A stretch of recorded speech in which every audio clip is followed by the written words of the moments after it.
Alright, so part 2 of our Wolverine Inferno Gen 2 install into the PTS Masada gearbox.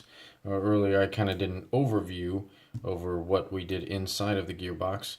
I wanted to show you what it looks like when it's completely together with the Inferno Gen 2 in the Masada gearbox with our cut that we make, and we did not come up with this idea, excuse me.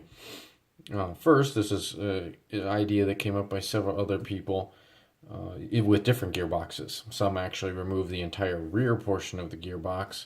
Others just do like a cut like we do on one half or one side of the gearbox shell, making it very easy to take it apart and do maintenance, especially if you're like in the field.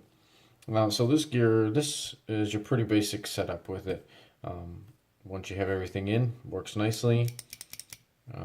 And what we did, or what I run, I do not run the line out of the grip like some people do. I found that running it out of the grip and then having my sling attached to my stock, which is about right here, it left a really weird dead space in this area, especially when trying to get mags and stuff when having the gun slung. It just made it very awkward with this weird space I had to kind of reach through. So I run it out the back of the gearbox, and to do so we make a small, we drill a hole and then cut this area to allow this cord to move freely between the two when taking it out or removing it from a stock.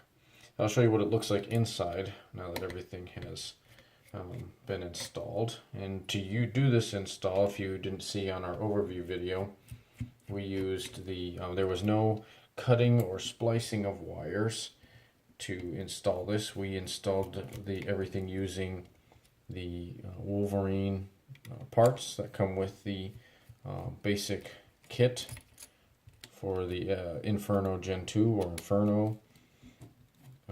Again, if you also did not see that video, if you have the Wolverine Spartan kit, this will not work. This install will not work with the Spartan kit. So you remove this window and this can come out. We'll leave it there for now so you can kind of see what everything looks like in place in here. I'm going to try to do this without losing. There's a small spring that's attached to the trigger here. I'm going to try to do this without losing that spring.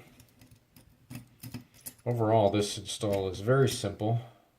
If you're not going to do the cuts and things like that like we did to the gearbox, it can be even simpler because you don't need to cut it.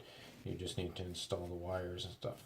Just found that it's easier once I have the gearbox installed to just remove that one piece of the shell to do any maintenance, especially if you go to an op or if you go to your local field and you play and you don't want, if your gun goes down, you don't want to have to take the entire gearbox out. You can just remove that one piece. Alright, so let's try to remove this. All the screws are out. Should be out. Why are we still held up here? Here we go.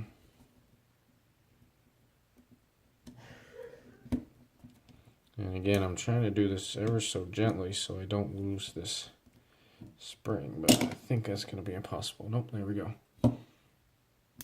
Alright, so here is everything inside of the gearbox. We are using the BGAirsoft, their BSC kit, black box kit for the Masada, which includes the switch for the full auto, and then also this board to connect everything with all of the different placements, and that's all kind of covered more in the other video. But this looks like what it is inside of the gearbox. I can hold this down here and just kind of shows how it all works. But oh, I got it on safe. There we go. So, and that would make the system fire. So a very simple install for the PTS Masada. But for those of you that were wanting to get a kind of a look inside to see what everything looked like once it was fully installed, this is what it looks like. Very nice, very clean setup for the Masada and install. So hope this helps. If you have any questions, let us know. drop us a line on our Facebook page, or you can also comment here on the YouTube channel. Let us know what you think. Let us know if there's anything else that you would like to have covered.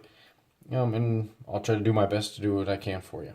But overall, extremely happy with this install. Hopefully it helps. Hopefully some of you out there who are on the trying to decide on whether or not you want to do an HPA conversion to your Masada will see this video and decide that it may not be as difficult as you think, and that you can probably attempt it yourself.